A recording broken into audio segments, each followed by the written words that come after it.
Hello மக்களே, நம்ம இந்த வீடியோவில் ரயில்வே எக்ஸாமுக்காக நாம் மேக் பண்ணியிருக்க அந்த வரலாறு மெட்டீரியலோட ஃபுல் புக் ரிவ்யூ தான் பார்க்க போகிறோம். காம்படிட்டிவ் எக்ஸாமுக்கு ஹிஸ்ட்ரி அப்படின்னு சொல்லி படிக்கிறீங்கனாலே இந்த முறையில் தான் படிக்கணும். ஸ்டேட் கவர்மெண்ட் எக்ஸாமாக இருந்தாலும் சரி, சென்ட்ரல் கவர்மெண்ட் எக்ஸாமாக இருந்தாலும் சரி, அந்த பண்டைய வரலாறு, அதுக்கப்புறம் இடைக்கால வரலாறு, அதுக்கப்புறம் நவீன வரலாறு அப்படின்னு சொல்லி 3 பார்ட்டாக பிரிச்சுக்கிட்டு தான் படிக்கணும். அதில் இப்போது ரயில்வே எக்ஸாம், எஸ்எஸ்சி எக்ஸாம் அந்த மாதிரி சென்ட்ரல் கவர்மெண்ட் எக்ஸாமுக்கு படிக்கிறீங்கனாக்கா கொஞ்சம் நார்த் இந்தியாவோட அந்த அரசர்கள் பற்றி கொஞ்சம் அதிகமாக கேட்பாங்க.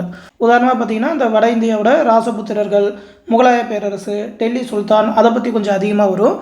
அது இல்லாமல் அந்த வரலாற்று ஆதாரங்கள், அந்த நூல்களாக இருக்கட்டும், கல்வெட்டுகளாக இருக்கட்டும், அந்த நாணயங்கள் எல்லாமே நார்த் இந்தியாவில் எங்கெல்லாம் அதிகமாக கிடச்சிருக்கோ அதை பற்றிலாம் கேட்பாங்க. அதுக்காக சவுத் இந்தியா பற்றி கேட்க மாட்டாங்கன்னு இல்லை, ஈக்குவல் ப்ரிஃபரன்ஸ் வந்து சவுத் இந்தியா பக்கமும் கொடுப்பாங்க. ஆனால் ரொம்ப அதிகமாக கொடுக்க மாட்டாங்க. நம்ம தமிழ்நாடு அரசுகள் அப்படின்னு சொல்லி எடுத்துக்கிட்டிங்கன்னா அந்த சேரர் சோழல் பாண்டியர் பற்றியும் கொஸ்டின்ஸ் வரும். ரொம்ப அதிகமாக கேட்க மாட்டாங்க, ரொம்ப ஃபேமஸான அரசர்கள் பற்றி தான் கேட்பாங்க. அதனால் கொஞ்சம் சிபிஎஸ்சி ஓரியன்டாகவும் படிக்கிற மாதிரி இருக்கும். ஸ்டேட் கவர்மெண்ட் எக்ஸாமாக இருந்தாலும் சரி, சென்ட்ரல் கவர்மெண்ட் எக்ஸாமாக இருந்தாலும் சரி, கம்ப்ளீட்டாக படிக்கிற மாதிரி தான் இந்த புக் ப்ரிப்பேர் பண்ணியிருக்கோம். மொத்தமாக பார்த்தீங்கன்னாக்கா 25 சாப்டர்ஸாக பிரிச்சிருக்கோம். அந்த 25 சாப்டர் பற்றி தான் இந்த வீடியோவில் பார்க்க போகிறோம். ஃபஸ்ட்டு பார்த்தீங்கன்னா வரலாற்றோட அறிமுகம், வரலாறுனா என்ன, அதை பற்றி யார் என்னென்ன சொல்லியிருக்கா அப்படின்னு சொல்லி அந்த வரலாற்றோட அறிமுகம் எப்படி படிக்கணும். அதாவது அந்த ஏற்கனவே சொன்ன மாதிரி பண்டைய வரலாறு, இடைக்கால வரலாறு, நவீன வரலாறு. நவீன வரலாறுலேயும் அந்த மிதவாதிகள் காலம், தீவிரவாதிகள் காலம், அது மட்டும் இல்லாமல் காந்திய காலம் அப்படின்னு சொல்லி பிரிஞ்சு வரும். அந்த இடைக்கால வரலாறுலையும் அந்த முகலாயர்கள் பற்றி, டெல்லி சுல்தான்கள் பற்றி எதோட முடியுது அப்படின்ற மாதிரியான காலகட்டம்லாம் வரும். அந்த பண்டைய வரலாறு, அதாவது அந்த கிபி 800க்கு முன்னாடி இருக்கிறதெல்லாம் பார்த்திங்கன்னா பண்டைய வரலாறு அப்படின்னு சொல்லி சொல்லுவோம். அதெல்லாம் எந்தெந்த மாதிரி பிரித்து வரும் அப்படின்னு சொல்லி அதை பற்றின ஒரு அறிமுகம். அடுத்து அதோட வரலாற்று ஆதாரங்கள், என்னென்ன நூல்கள்லாம் கிடைச்சது, என்னென்ன கல்வெட்டுகள், என்னென்ன சின்னங்கள், அந்த பயணிகள்லாம் வருவாங்க, தூதுவர்களாக வருவாங்க, வெளிநாட்டு பயணிகள், அவங்க சொன்னது, அவங்க விட்டு போன ஆதாரங்கள், அது எல்லாமே பார்த்திங்கன்னா வரலாற்று ஆதாரங்களில் படிப்போம். இது கொஞ்சம் அதிகமாகவே பார்க்க வேண்டியதாக இருக்கும். இதில் வந்து அதிக கொஸ்டின்ஸ் கேட்குற மாதிரி இருக்கும் பண்டைய வரலாறு அப்படின்னு சொல்லி எடுத்துக்கிட்டிங்கன்னா. ஓகேவா? அடுத்து பார்த்திங்கன்னா வரலாற்றுக்கு முற்பட்ட காலம், அதாவது அந்த பெருங்கற்காலம், அந்த இரும்பு காலம், செம்பு காலம் அப்படின்னு சொல்லி அதில் என்னென்ன மாதிரி மக்கள் வாழ்ந்தாங்க, அவங்களோட வேளாண்மை, அங்கே கிடைச்ச ஆதாரங்கள், அதை பற்றிலாம் படிக்கணும். அடுத்து சிந்து சமவெளி நாகரிகம். வரலாறுன்னு சொல்லி ஆரம்பித்தாக்கா ஃபஸ்ட்டு எப்போவுமே பார்த்திங்கன்னா சிந்து சமவெளி நாகரிகத்தெல்லாம் ஆரம்பிக்கும். அதுமாதிரி பார்த்திங்கன்னா மற்ற உலக நாகரிகங்கள்லாம் கேட்க மாட்டாங்க. இந்தியாவோட ரிலேட்டடாக வர அந்த சிந்து சமவெளி நாகரிகங்கள் தான் கரெக்டாக கேட்பாங்க. அடுத்து வேத காலம், மகா ஜனபதங்கள், அதாவது அந்த 16 மகா ஜனபதங்களாக பிரிச்சிருப்பாங்க, அதை பற்றிலாம் படிக்கணும். சமணமும் பௌத்தமும், சமண காலம், அந்த பௌத்த காலம், அதில் வர அந்த தீர்த்தங்கரர்கள், அவங்கள பற்றிலாம் கேட்பாங்க. மௌரிய பேரரசு, அதே ரெண்டாக பிரித்தா மௌரிய பேரரசுக்கு பின் இந்தியா என்ன மாதிரி இருந்தது அப்படின்னு சொல்லி படிக்கணும். சின்ன சின்ன அரசர்கள். அடுத்து பார்த்திங்கன்னா சங்க காலம். சங்க காலத்துலையுமே பார்த்திங்கனாக்கா அந்த முற்கால சோழர்கள் அது எல்லாமே வரும், அது எல்லாத்தையுமே பார்க்கணும். குப்தர்கள் காலம், அதுக்கப்புறம் குப்தர்கள் காலத்துக்கு பிந்திய காலம், அதாவது அந்த வர்த்தன வம்சம் அப்படின்னு சொல்லி வரும், ஹர்ஷவர்த்தனன் அப்படின்னு சொல்லி அது எல்லாமே படிக்கணும். அடுத்து முடிக்கிறப்ப பார்த்திங்கன்னா தென்னிந்திய அரசுகள், அதாவது பார்த்திங்கன்னா அந்த பல்லவர்கள், சாளுக்கியர்கள், அது எல்லாமே வரும்.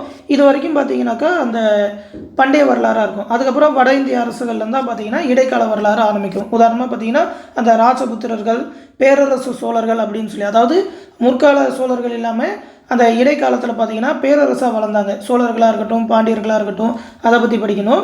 ஓகேவா? அந்த பேரரசு சோழர்கள், அதுக்கப்புறம் டெல்லி சுல்தானியம் பற்றி அதிகமாக கொஸ்டின் வரும். விஜயநகர பாமினி அரசுகள், அந்த நேரத்தில் இருந்த சமய இயக்கங்கள், அது மட்டும் இல்லாமல் முகலாய பேரரசு, மராட்டியர்கள். சொல்லப்போனால் மராட்டியர்களோட அந்த இடைக்கால வரலாறு முடியுதுன்னே சொல்லலாம், ஐரோப்பியர்கள் வருகையோட. ஓகேவா? அதுக்கப்புறம் எல்லாமே பார்த்திங்கன்னா நவீன வரலாறாக மாறிடும். அந்த பிரிட்டிஷ் இந்த மாதிரிலாம் அதிகாரத்தை விரிவாக்கம் பண்ணாங்க. அதுக்கப்புறம் அவங்களோட பொருளாதார தாக்கம், என்னென்ன திட்டங்கள்லாம் அவங்க கொண்டு வந்தாங்க, அந்த காலனித்துவம், அது மட்டும் இல்லாமல் அந்த ரயில்வே எல்லாமே ஸ்டார்ட் பண்ணது, அது எல்லாமே வரும்.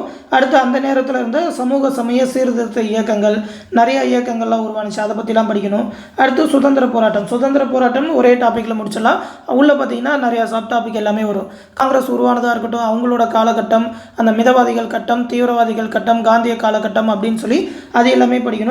கடைசியாக பார்த்திங்கன்னா சுதந்திரம் வாங்கி மகாத்மா காந்தி இறந்ததோடு அந்த வரலாறு அப்படின்றது முடிகிற மாதிரி இருக்கும். ஓகேவா? இது எல்லாத்தையுமே மொத்தம் 25 சாப்டர்ஸாக பிரிச்சிருக்கோம். மொத்தம் பார்த்திங்கன்னா ஒரு 215 பக்கம் கிட்ட வரும், 217 பக்கம் கிட்ட வரும்.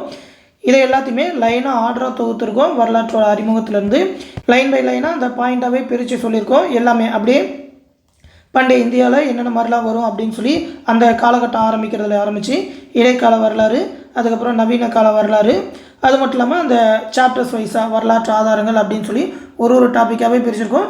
இதில் பார்த்தீங்கன்னாக்கா கொஞ்சம் சிபிஎஸ்சி ஓரியன்டான டாபிக்ஸும் எடுத்திருப்போம். மேக்ஸிமம் பார்த்தீங்கன்னா டிஎன் ஸ்கூல் புக்ஸ்லேயே கவர் ஆயிரும். அதை ஏற்கனவே சொன்ன மாதிரி அந்த வட இந்திய அரசுகள் பற்றி கொஞ்சம் நார்த் இந்தியா பற்றி டீப்பாக படிக்கணும் அப்படின்றனால அந்த சிபிஎஸ்சி ஓரியன்டாக கொஞ்சம் டாபிக்ஸ் மட்டும் இதில் எடுத்திருப்போம். இந்த ஆர்டரில் படிச்சிங்கனாக்கா ஃபுல்லாகவே கவர் பண்ணிடலாம். அந்த மகா ஜனபதங்கள் அந்த 16 மகா ஜனபதங்கள் பற்றியும் படிக்கிற மாதிரி இருக்கும். அதில் எதெல்லாம் ரொம்ப ஃபேமஸாக இருந்தது அப்படின்னு சொல்லி அதை எல்லாத்தையுமே படிக்கணும். அடுத்து இடைக்கால இந்திய வரலாறு அப்படின்றது பார்த்திங்கன்னா அந்த வட இந்திய அரசுகள் அந்த ராஜபுத்திரர்கள்லேருந்து ஆரம்பிக்கும். அதாவது கிபி 800லேருந்து கிபி 18ஆம் நூற்றாண்டு வரைக்கும் பார்த்திங்கன்னா இடைக்காலம் அப்படின்னு சொல்லுவாங்க. இதுக்கு இடையில உருவான அரசுகள், அவங்களோட ஆட்சி முறைகள், அவங்களோட இலக்கியங்கள் அது எல்லாமே இந்த இடைக்கால வரலாறில் படிக்கிற மாதிரி இருக்கும். கடைசியாக பார்த்திங்கன்னா அந்த ஐரோப்பியர்கள் வருகை அதுலேருந்து பார்த்தீங்கன்னாக்கா நவீன காலகட்டம் தொடங்கும். ஓகேவா, அது எல்லாத்தையுமே தான் இந்த புக்கில் கொடுத்துருக்குறோம். மெட்டீரியல் வந்து ரொம்பவுமே சூப்பராக இருக்கும். படிச்சிங்கனாக்கா கம்ப்ளீட்டாக வரலாறு கவர் பண்ண மாதிரி இருக்கும். இதுலேருந்து தான் கம்ப்ளீட்டாக கொஸ்டின் வரும்னே சொல்லலாம். அந்த ஐரோப்பியர் வருகையிலேருந்து பார்த்தீங்கன்னாக்கா நவீன காலம் ஸ்டார்ட் ஆயிரும். அதுலேயுமே பார்த்திங்கன்னா அந்த மிதவாதிகள் கட்டம், காந்திய காலகட்டம் அப்படின்னு சொல்லி அந்த 3 காலகட்டம், தீவிரவாதிகள் காலகட்டம் வரைக்கும் படிக்கணும். கடைசியாக அந்த காந்தியடிகளோட இறப்பு வரைக்குமே பார்த்திங்கனாக்கா வரலாறாக தான் வரும். இந்திய விடுதலை சட்டம், இந்தியா சுதந்திரம் வாங்கின வரைக்கும் நம்ம வரலாறாக படிப்போம். அது எல்லாமே தான் இதில் கவர் ஆகிருக்கும். இந்த மெட்டீரியல் தான் பார்த்தீங்கன்னாக்கா நம்மளோட ரயில்வே பேட்சுக்கு ப்ரொவைட் பண்ணிகிட்டு இருக்கோம். நீங்களும் அந்த ரயில்வே பேட்சில் ஜாயின் பண்ணிக்கலாம். இப்போதைக்கு பார்த்தீங்கன்னா குரூப் டி எக்ஸாமுக்கான அட்மிஷன் போயிட்டுருக்கு. நீங்கள் என்டிபிசி ப்ரிப்பேர் பண்ணணுன்னாலும் என்டிபிசிக்குன்னு தனியாக பேட்ச் வச்சுருக்கோம். அந்த பேட்சில் கூட நீங்கள் ஜாயின் பண்ணிக்கலாம். ஜாயின் பண்ண நினைக்கிறவங்க இந்த 8903322290 அப்படின்ற நம்மளோட அட்மின் வாட்ஸ்அப் நம்பருக்கு ரயில்வே பேட்சில் ஜாயின் பண்ணி சொல்லி மெசேஜ் பண்ணுங்கள். அவங்க அந்த பேட்சில் ஜாயின் பண்ணி விடுவாங்க. டெலகிராம் குரூப் மூலமாக தான் கிளாஸஸ் மெட்டீரியல் எல்லாமே ப்ரொவைட் பண்ணிகிட்ருக்கோம். ஃபீஸ் பார்த்தீங்கன்னா 999 ரூபா தான் சொல்லியிருக்கோம். ரொம்ப கம்மியாக தான் சொல்லியிருக்கோம். இதிலேயே பார்த்தீங்கன்னாக்கா மேக்ஸோட ஒரு 22 டாப்பிக்கான வீடியோ கிளாஸஸ், அதுக்கான ப்ராக்டிஸ் மெட்டீரியல், ரீசனிங்கோட ஒரு 28+ டாப்பிக்கான video classes, study material, general ஸ்டடீஸோட எல்லா சப்ஜெக்ட்டுக்கான ஸ்டடி மெட்டீரியலுமே ப்ரொவைட் பண்ணுவோம். ஆல்ரெடி பார்த்தீங்கன்னா அரசியலமைப்பு அந்த புக்கு எல்லாத்துக்குமே ரிவ்யூ பார்த்துருப்போம். அரசியலமைப்பு, வரலாறு, பொருளாதாரம், புவியியல், இயற்பியல், வேதியியல், உயிரியல் அப்படின்னு சொல்லி எல்லா புக்குமான ஸ்டடி மெட்டீரியல் இதே மாதிரி ப்ரொவைட் பண்ணுவோம். ப்ரீவியஸ் இயர் கொஸ்டின் பேங்க், அது இல்லாமல் ஸ்ட்ராட்டஜிக்கோட ஒரு 100+ டாப்பிக்கான பிடிஎஃப், அது மட்டும் இல்லாமல் அதோட இம்பார்ட்டன்ட் டாப்பிக்கான வீடியோ கிளாஸஸ், லாஸ்ட் 1 இயர்க்கான கரண்ட் அஃபேர், எக்ஸாம் நடக்கிறதுக்கு முதல் மாதம் வரைக்கும் இருக்கிற கரண்ட் அஃபேர் பிடிஎஃப் எல்லாமே தமிழ்லேயே ப்ரொவைட் பண்ணுவோம். இந்த மேக்ஸ் அண்ட் ரீசனிங் வந்து தமிழ் அண்ட் இங்கிலீஷ் 2 லாங்குவேஜ்லையுமே தான் இருக்கும். பிப்ரவரி 5ஆம் தேதியே பார்த்தீங்கன்னா குரூப் டிக்கான பேட்ச் ஸ்டார்ட் பண்ணிட்டோம். விருப்பம் இருக்கிறவங்க இந்த அட்மின் வாட்ஸ்அப் நம்பருக்கு மெசேஜ் பண்ணி ஜாயின் பண்ணிக்கோங்க. மேக்ஸ் ரீசனிங் வீடியோ கிளாஸஸ் எல்லாமே ரெக்கார்டட் வீடியோ கிளாஸஸாக தான் கொடுப்போம். அதனால் இப்போ நீங்கள் ஜாயின் பண்ணிட்டாலும் அந்த வீடியோ எல்லாத்தையுமே டவுன்லோட் பண்ணி படிச்சுக்கலாம். மெட்டீரியல் எல்லாத்தையுமே டவுன்லோட் பண்ணி பிரிண்ட் எடுத்துக்கலாம்.